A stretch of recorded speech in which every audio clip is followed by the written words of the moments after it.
ये हर महीने आता है।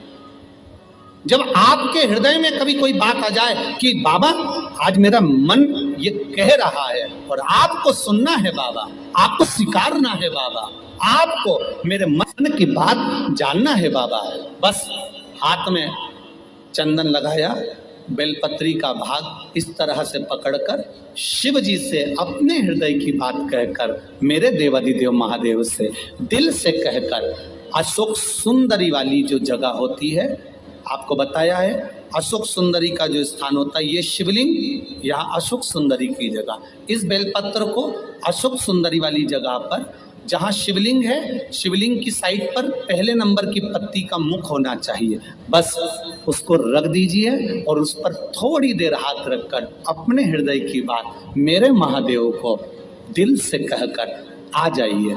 अगली सोमवार की अष्टमी या अगला प्रदोष या अगली शिवरात्रि जब आती है, मेरा महादेव आपकी मनोकामना का भाव पूर्ण करता है। ये शिव तत्व है। एक बात अपने जीवन में उतार कर रखिएगा, सोमवार की अष्टमी, शिवरात्रि या सोमवार, प्रदोष, बन सके तुम्हारे पास में शिवालय हो या बेलपत्री का वृक्ष हो, वहां दीप दान अवश्य करना चाहिए। अब एक बात का स्मरण आपको रहे थोड़ा सा, अगर किसी कामना के वश अगर हम दीप लगा रहे हैं या हमारे मन में कोई भाव उत्पन्न है और हम बाबा से कहना चाहते हैं कि बाबा मेरा ये कार्य है आप पूर्ण करिएगा, तो फिर शिव मंदिर में भी लंबी बाती का दीप आप प्रदोष या सोमवार की अष्टमी या सोमवार या आप शिवरात्रि को बाबा से निवेदन कर कर लगा सकते। हाँ, विशेष जब कोई एक बहुत बड़ी बात हो और आपके कार्य में कहीं अटकल हो रही हो, तो एक ही दीप में दो बाती, शिव और शक्ति, लंबी बाती बनाई, शिव और शक्ति के नाम से दो बाती एक साथ एक दीप में भी लगा सकते हैं। पर कब? जब विशेष कोई आपका कार्य हो और वो अटक रहा हो, विशेष कोई कार्य, और आप बाबा से प्रार्थना कर रहे हो, तो दो बाती का भी प्रयोग आप कर सकते हो। ऐसे शिव तत्व। शंकर भगवान को धतूरा कब चढ़ाना चाहिए उसका विशेष ध्यान रखें। जैसे शिवरात्रि है, प्रदोष है, या सोमवार है, या कोई विशेष आपका उत्सव है, तो आप शिव जी को धतूरा चढ़ा सकते हैं। या विशेष कोई बीमारी ऐसी लग गई है या विशेष कोई तकलीफ ऐसी हो गई है जिसका निवारण नहीं हो रहा, तो आप धतूरा चढ़ा सकते। धतूरा चढ़ाने का भी एक क्रम है। हल्दी में भिगोकर धतूरा चढ़ाया जाता है लक्ष्मी के लिए। चंदन में भिगोकर धतूरा चढ़ाया जाता है आयु की वृद्धि के लिए। अबीर एक सफेद कलर का बॉर्डर होता है। अबीर गुलाल जो होती है, गुलाल में अबीर डलता है, चमकदार, आपने देखा होगा अबीर होगा। तो अबीर में धतूरा जो डुबोकर चढ़ाया जाता है, अबीर को लगाकर चढ़ाया जाता है, वो रोग मुक्ति का होता है। काय के लिए होता है वो?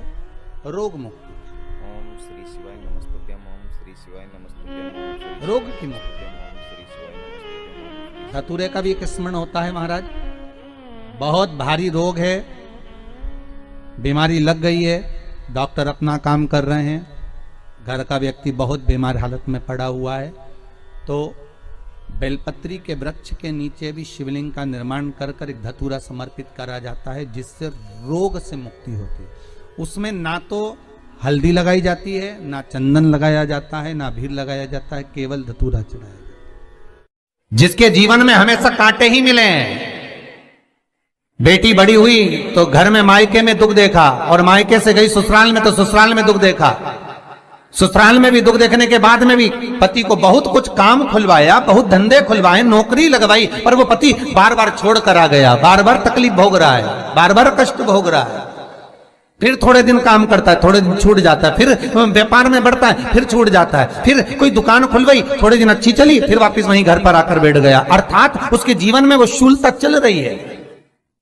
तो बाबा देवाधिदेव महादेव कहते हैं, ये 3 घड़ी 3 पल 3 नक्षत्र 3 समय 3 दिन में जो शूल मुझे समर्पित करता है, उसके जीवन से मैं शूल हटा देता हूं।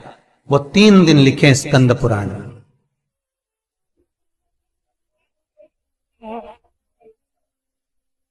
महाराज, बैसाख महीने में जो प्रदोष आती है, बैसाख के महीने में बहुत ध्यान से सुनना भाई, जो अपनी जिंदगी से बहुत तंग आ गए हो, परेशान हो गए हो, कष्टमय जीवन जी रहे हो, बहुत दुखी हो गए हो, उनके लिए ये स्कंद पुराण का चरित्र फिर मिले ना मिले, आप प्रेम से सुन लो भाव से। पहला, बैसाख महीने की प्रदोष, चाहे वो शनिचरी प्रदोष हो, चाहे रविवार की हो, सोमवार की हो, मंगल की हो, बुधवार की हो, गुरुवार की हो, शुक्रवार की हो, शनिवार की हो, कोई भी वार की हो, पर बैसाख महीने की प्रदोष, प्रदोष काल में शाम का समय सूर्य डूब रहा हो, बस डूबा ही हो, और उस समय पर सूर्य के डूबन के तुरंत बाद बाबा को धतूरे के साथ में बेलपत्री ना चढ़ाते हुए बेलपत्री के वृक्ष के 7 कांटे बाबा के शिवलिंग पर समर्पित करे जाते हैं महाराज, अपनी जिंदगी में अड़चनों को हटाने के लिए। फिर आप जिस व्यापार में उतरे, जिस व्यवसाय में उतरे, जिस नौकरी में उतरे, आप दिल से करें, आपको तरक्की मिलेगी। आप हार नहीं सकते, नीचे नहीं आ सकते, उन्नति पर ही चढ़ेंगे। एक वैशाख मास की प्रदोष, दूसरा शिवरात्रि के दिन मध्याह्न का समय। महाराज, जो बड़ी शिवरात्रि होती है माघ की, बड़ी शिवरात्रि के अंतर्गत मध्याह्न का समय, दोपहर के ठीक 12 बजे,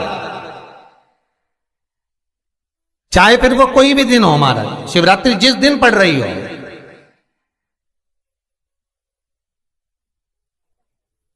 उस दिन भी धतूरे के साथ बाबा को 7 कांटे बेलपत्री के वृक्ष के समर्पित होते हैं महाराज। इसमें आप ये वाले जो कांटे हैं, जो शिवरात्रि के दोपहर 12 बजे वाले हैं, अगर कोई मदिरा पीने वाला हो, व्यसन में डूबने वाला हो, कोई जुआ खेलने वाला हो, कोई गलत वैश्यावृत्ति करने वाला, या अपने मार्ग से विचलित कोई व्यक्ति है, उसके लिए भी ये कांटे बहुत काम आते हैं महाराज। दूसरा, पार्वती, तेरे द्वारा तेरे नयन अश्रु से जो प्रगटा हुआ बेल का वृक्ष है, द्वितीय शूल मैं वहां धारण करता हूं, तृतीय शूल, तीसरा शूल जो वर्णन करा गया महाराज, भगवान श्रावण के महीने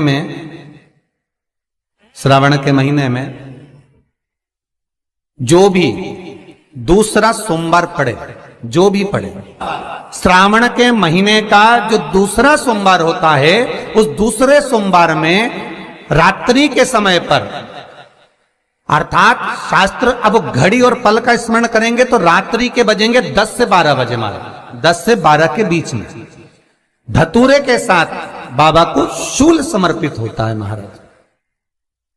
ये भी हमारी बाधाओं को, हमारी तकलीफों को, व्यापार व्यवसाय के लिए, नौकरी सर्विस के लिए, बहुत सारे एग्जाम में आप बैठ लिए, गवर्नमेंट एग्जाम के लिए बैठ लिए, नहीं हो रहा, ये 3 बार मेरे शंकर को बेलपत्री के वृक्ष के शूल समर्पित होते हैं, उसका आनंद पाना और उससे अपने को सुख प्राप्त करना।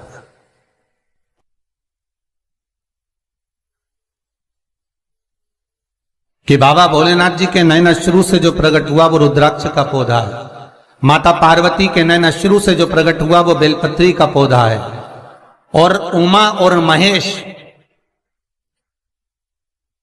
जिस महेश के वंशज हैं महेश्वरी,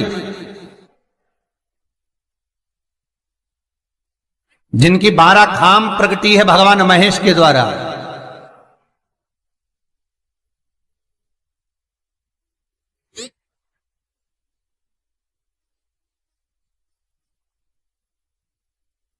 वो महेश उमा, उमा और महेश का जो चरित्र है कि उमा और महेश का जब प्रागट्य हुआ, उमा और महेश जब दोनों आनंद में विभोर होकर जब चलते हैं और दोनों के बैठने से तप मुद्रा से जो पौधा उत्पन्न होता है वो शमी का पौधा है।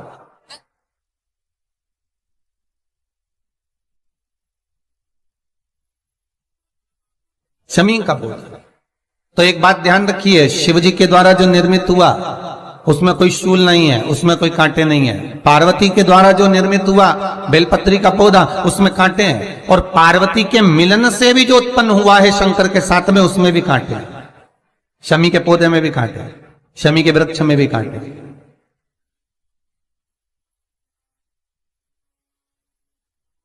तो पार्वती जी स्कंद पुराण में प्रश्न कर रही हैं भोलेनाथ जी से कि प्रभु मुझे ये बताओ कि आपके द्वारा जो निर्मित हुआ उसमें शूलता नहीं है, पर मेरे द्वारा जो निर्मित हुआ उसमें शूल क्यों आया है, उसमें कांटा क्यों आया है? थोड़ा सा माताओं, मेरी जीजियों, आपको थोड़ा बुरा तो लगेगा इस प्रसंग को सुनकर, पर लग जाए, पर आज कथा निकली है तो सुन लो है कि शिवजी जिस रुद्राक्ष को उत्पन्न कर रहे हैं उसमें शूलता नहीं है,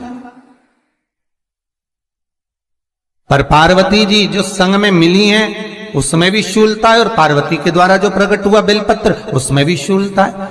तो भगवान महादेव बोलते हैं, पार्वती मैं तुझे कुछ कहूं और कहने पर तुझे तेरे हृदय में कोई बात चुभे, शूल लगे तो मुझे ठीक नहीं लगेगा। नहीं नहीं नहीं, आप कहिए प्रभु, मैं सुनने के लिए तैयार हूं, आप तो बोलो कि कारण क्या है।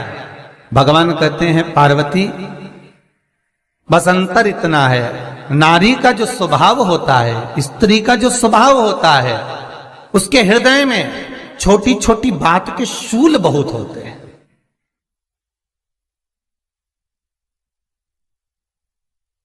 जेठानी ने ये कह दिया, देवरानी ने ये कह दिया, तुम्हारी मम्मी ये बोल दी, तुम्हारे पापा ने ये कह दिया, तुम्हारी बहनों ने ये कह दिया, तुम्हारे भाई ने ये कह दिया, तुम्हारे रिश्तेदार ने ये बोल दिया। ये नारी के भीतर ये शूलता रहती है। तो पार्वती जी बोली कि जितना तप आपने करा उतना तप मैंने करा, और जितनी साधना आपने करी उतनी साधना मैंने करी, और जितना आराधना दिल से आपने करी उतनी आराधना दिल से मैंने करी, फिर इसमें शूलता कहां से आ गई? भगवान शिव बोले, बस पार्वती बात इतनी सी है कि जब मैं आराधना करने बैठता हूं तो मेरी दृष्टि में सम्मुख में कुछ नहीं होता। जब मैं आराधना करने बैठता हूं तो मेरी दृष्टि में, मेरे सम्मुख में कुछ नहीं होता कि कौन ने क्या करा है, कौन ने क्या बोला है, कौन क्या कर रहा है, उससे मुझे मतलब नहीं होता, उससे मुझे कोई मतलब नहीं। पर पार्वती जब तू आराधना करने भी बैठती है ना, तो तेरी चित्त वृत्ति में कहीं ना कहीं किसी ना किसी रूप में कोई शूल आ ही जाता है।